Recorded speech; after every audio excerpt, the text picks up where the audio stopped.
लक्षवेधी क्रमांक 1.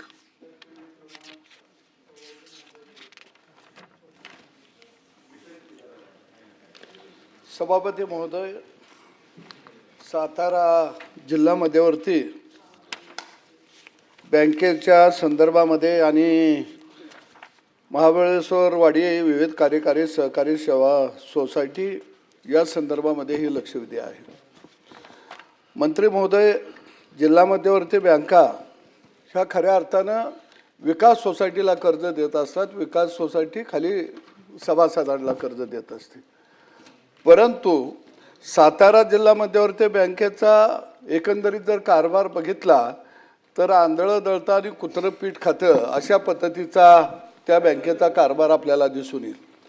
या बँकेच्या माध्यमातून अनेक ठिकाणी ज्यांना कर्ज दिलं, बोगस कर्ज मोठ्या प्रमाणामध्ये अनेक ठिकाणी वाटप करण्यात आलेले आहेत. अनेक ठिकाणी सोसायटीच्या चेअरमननी कर्ज वेगवेगळ्या लोकांच्या नावावरती घ्यायचं आणि परत ते कर्जमाफीमध्ये बसवायचं, व्याज सवलतीमध्ये बसवायचं. म्हणजे सरकारचा फायदा घ्यायचा, परंतु मूळ कर्जदाराची फसवणूक करून काही ठराविक लोक, विकास सोसायटीचे चेअरमन असतील किंवा काही लोक अशी त्या लोकांच्या नावचं कर्ज उचलून त्याचा वापर करत आहेत. आणि त्याचा एक नमुना माझ्याकडे या ठिकाणी आहे. महाबळेश्वर वाडी विविध कार्यकारी सहकारी संस्था सेवा सोसायटी या सोसायटीमध्ये 2016 पासून मोठ्या प्रमाणामध्ये बोगस कर्ज वाटप करायचं आणि ते कर्ज स्वतः वापरायचं असे प्रकार घडत आलेले आहेत. या संदर्भामध्ये सभापती महोदय, शेतकऱ्यांनी ज्यांच्या नावावर कर्ज घेतलं त्यांनी तक्रारी केल्या, परंतु त्यांच्या तक्रारीकडे दुर्लक्ष केलं गेलं. एक सभापती महोदय, मी आपल्या एक बाब अत्यंत गंभीर अशी आपल्या निदर्शनाला आणतो. कैलासवासी पांडुरंग केसू कोटावळे हे मैत झालेले आहेत 7/2/2019ला. त्यांची वारस नोंद झाल्या 19/4/2020ला आणि त्यांना कर्ज दिलंय 23/4/2021ला. म्हणजे एकदा पांडुरंग केसू कोटावळे मैत झाले, नंतर ते 2021ला स्वर्गातून खाली आले. मैत झाल्यानंतर परत त्यांनी कर्ज घेतलं आणि मग ते स्वर्गात परत गेले. म्हणजे किती चांगला कारभार सहकारामध्ये चाललेला आहे हे यातून आपल्याला स्पष्ट होईल. असं एक प्रकरण नाही, असे अनेक प्रकरण नाही. ज्ञानू केशव निंबाळकर हे सुद्धा या ठिकाणी मैत झाले 2019ला आणि त्यांनाही कर्ज दिलं 2023ला. म्हणजे अशी अनेक नाव आहेत, 40-42 नाव आहेत की ते मृत्यू झाले, स्वर्गात गेले, कर्ज घ्यायला खाली आले, परत स्वर्गात गेले, परत कर्ज घ्यायला खाली आले. परब साहेब 3 वेळा स्वर्गातनं जाऊन खाली आले. मला वाटतं परब साहेब आपण जाऊन त्यांना वाट विचारूया खाली याची वाट कुठली आहे. आणि एवढा मोठा भ्रष्टाचार झाला. पण हे कर्ज परब साहेब घ्यायचं, परत कर्जमाफीत बसवायचं, परत ते माफ करून घ्यायचं, व्याज सवलत घ्यायची. म्हणजे आज एका बाजूला शेतकऱ्याला पीक कर्ज मिळत नाही म्हणून शेतकरी आत्महत्या करतो या, आणि दुसऱ्या बाजूला सफेद कपडे घालून काही लोक गावातल्या सोसायटी ताब्यात ठेवून इथं या पद्धतीचे घोटाळे करत आहेत. दुसऱ्या बाजूला शेतकऱ्याच्या नावावर कर्ज काढायचं त्या शेतकऱ्याला माहीत नाही आणि मग सगळी व्याज सवलत मिळवायची. सभापती महोदय, मंत्री महोदय, ज्यावेळी शेतकऱ्यांनी तक्रारी केल्यानंतर परब साहेब ती कर्ज काही भरून घेतली आणि मग त्यांना मोकळं सोडलं. म्हणजे दरोडा घातल्यावर दरोडेखोर कबूल झाला की त्याच्यावर गुन्हा दाखल करायचा नाही. आणि म्हणून मंत्री महोदयांना या ठिकाणी मला एक विनंती करायची आहे.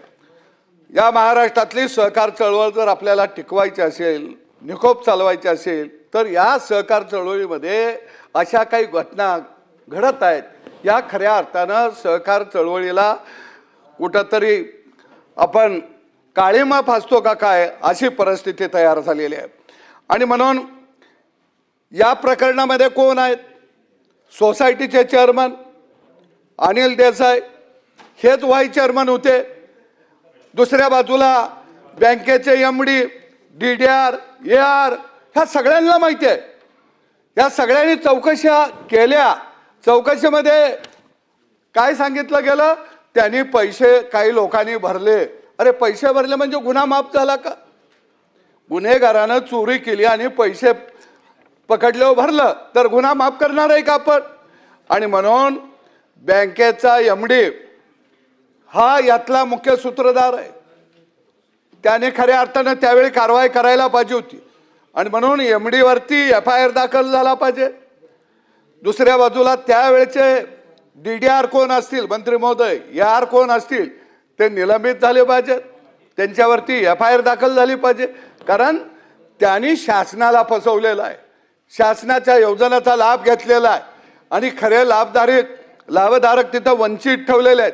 आणि म्हणून सोसायटीच्या चेअरमन पासून या सगळ्यांच्या वरती आपण गुन्हे दाखल करणार का? आणि जे जे दोषी अधिकारी आहेत त्यांचं निलंबन करणार का? त्यांच्यावर गुन्हे दाखल करणार का?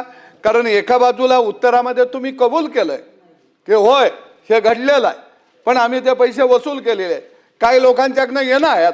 आणि म्हणून मला वाटतं की हा सहकारामध्ये एक अजब प्रकार, जिवंत माणसाला कर्ज मिळत नाही पण मेलेल्या माणसाला कर्ज मिळतं, हा अजब प्रकार सातारा जिल्हा मध्यवर्ती बँकेच्या माध्यमातून या ठिकाणी पाहायला मिळालेला आहे.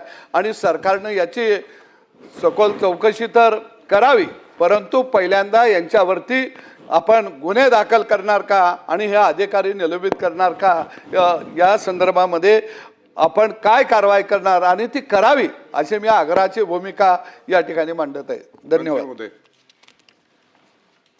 सभापती महोदय, सन्मान्य सदस्य सदाभाऊ खोत यांनी अतिशय गंभीर घटना सातारा जिल्ह्यातल्या मान तालुक्यातल्या महाबळेश्वरवाडी येथील विविध कार्यकारी सहकारी सोसायटीमध्ये जे काही प्रकार घडले हे अतिशय काळीमा फासणारे प्रकार या ठिकाणी उघडकीस केलेले आहे. मी जेव्हा स्वतः याचं ब्रीफिंग घेतलं तेव्हा काही कागदपत्र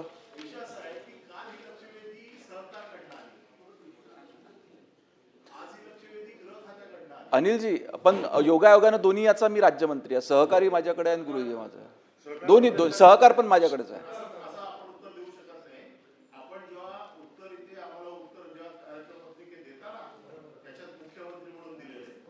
नाही, पण राज्यमंत्री मी आहे ना त्यांच्याकडचा. काल सहकारकडे दाखवली होती पण आज मुख्यमंत्री ट्रान्सफर झाली ती आहे गृह खात्याचा विषय साहेब. त्याच्यामध्ये गृह खात्याचा मी सांगतो ना आपल्याला, गृह खात्याचा विषय आहे. मी उत्तरामध्ये देतो ना. आपण म्हणताय ते बरोबर आहे. काल सहकारकडे दाखवली होती परंतु सहकारकडे याचा विषय येत नाही. क्रिमिनल आणि गुन्हे असल्यामुळे ते ट्रान्सफर झाली ते उत्तर. यस यस नाही ते काही संबंध नाही. त्याच दोन मंत्री उत्तर देऊ शकत नाही एका लक्षवेधीला.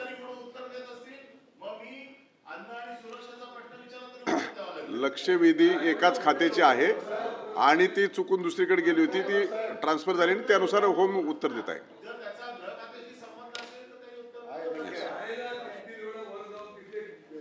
राजहंस, खाली बसून बोलू नका, बसून बोलू नका. ते कालचं आहे बच्चू भाऊ, ते कालचं आहे. मी सांग,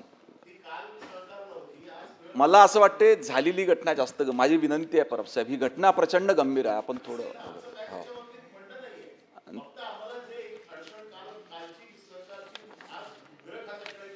आता त्याचं क्लॅरिफिकेशन झालं. आपण सांगतो ना मी, आपल्याला उत्तरामध्ये देखील त्याची माहिती देतो.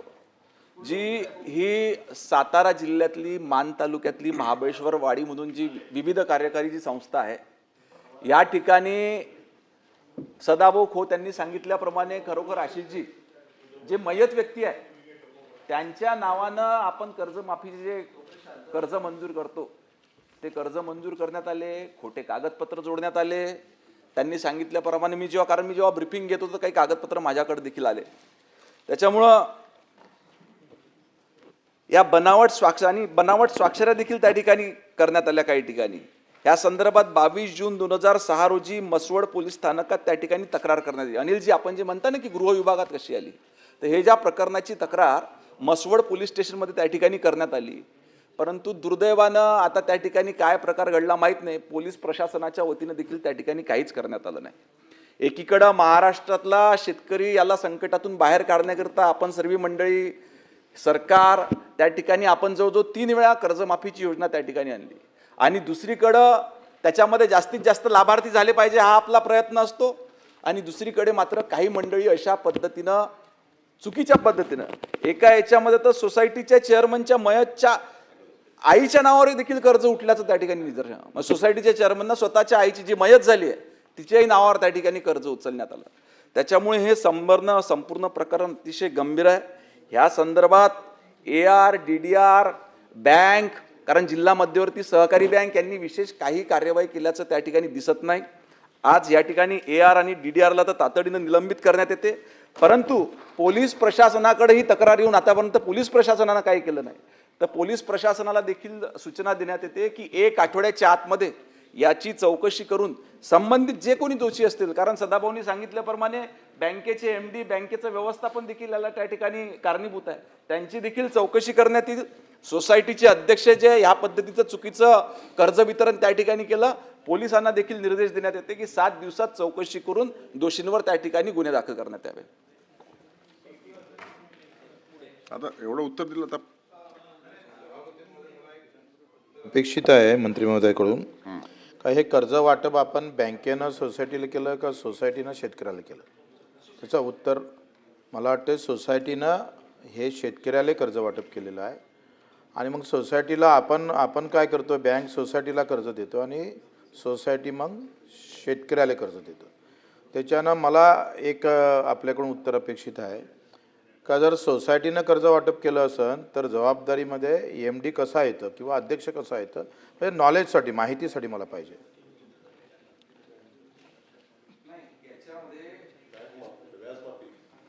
आपण जेव्हा बँकेकडून सोसायटीला देण्यात येते त्याच्यानंतर सोसायटीला सर्व हिशोब बँकेला द्यावा लागते. बँक त्या ठिकाणी आपण दिलेलं कर्जाचं वितरण कुठं झालं, काय कुठं नाही, कोणत्या लाभार्थ्यांपर्यंत गेलं याची माहिती घेते. ही सर्व माहिती घेतल्यानंतर MDनं देखील त्या ठिकाणी कुठलीही कार्यवाही केलेली नाही, पण त्याच्यामध्ये त्यांचा देखील गुन्हा याच्यामध्ये सिद्ध होतो.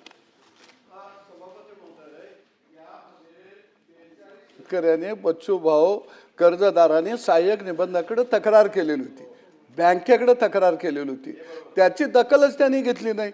जर त्यांनी दखल घेतली नसेल तर ह्या जे जे दोषी आहेत त्यांच्यावर कारवाई झाली पाहिजे. आणि मंत्री महोदयांनी ज्या पद्धतीनं या ठिकाणी निर्देश दिलं त्यांना मी या ठिकाणी धन्यवाद देतो, कारण भ्रष्टाचार हा मुळापासून निघाला पाहिजे. आणि बच्चूभाऊ हा शेतकऱ्यांचा प्रश्न आहे. शेवटी शेतकऱ्याला एका बाजूला कर्ज मिळत नाही, मेलेल्या माणसांना कर्ज मिळतं, तक्रार केल्यावर दखल घेतली जात नाही. तुम्ही तर शेतकरी नेते आहे आणि म्हणून मला वाटतं तुम्ही शेतकऱ्याच्या बाजूने उभा राहा, तरच खऱ्या अर्थानं शेतकऱ्याला कुठंतरी न्याय मिळेल. नुसत्या यात्रा पदयात्रा काढून मग शेतकरी म्हणणार इकडं काय आमच्या बाजूने बोलतच नाही. कशावर आले? कर्ज वाटप पण यात्रा सदाभाऊ तुमच्याकडून अपेक्षा नाही आहे. मी तुमच्या बाजूनच आहे, मागणीच्या बाजूनच आहे असं नाही आहे, पण तुम्ही एकदम रोष मालार्थ लक्षवेधी कशी आली, काय आली, कशा पद्धतीने आली, संदर्भ काय वगैरे ह्याच्यात मी पडणार नाही. जे काही असेल माझं विचाराचं मत होतं का मी थोडंसं मंत्री महोदयाकडून माहिती घ्यायचा विषय होता का सोसायटी कर्ज वाटप करतं, बँक करत नाही, पण ते तक्रार झाल्यानंतर MD पण दोषी आहे, अध्यक्ष पण दोषी आहे. जे काही असेल त्या सगळ्यांवर कारवाई झाली पाहिजे आमचं मतच आहे, तो विषयच नाही. पण तुम्ही डायरेक्ट यात्रेवर आले माझ्या, हे बरोबर नाही आहे सदाभाऊ, ऐसा नाही होगा. ओके, लक्षवेधी क्रमांक 3 बच्चूभाई कडू. लक्षवेधी क्रमांक 3. महाजन साहेब लॉबीमध्ये असले तर बोलवा. मंत्री महोदयच नाही आहे. ठीक आहे, हजर. 1 मिनिटात तुम्ही बोलले की हजर.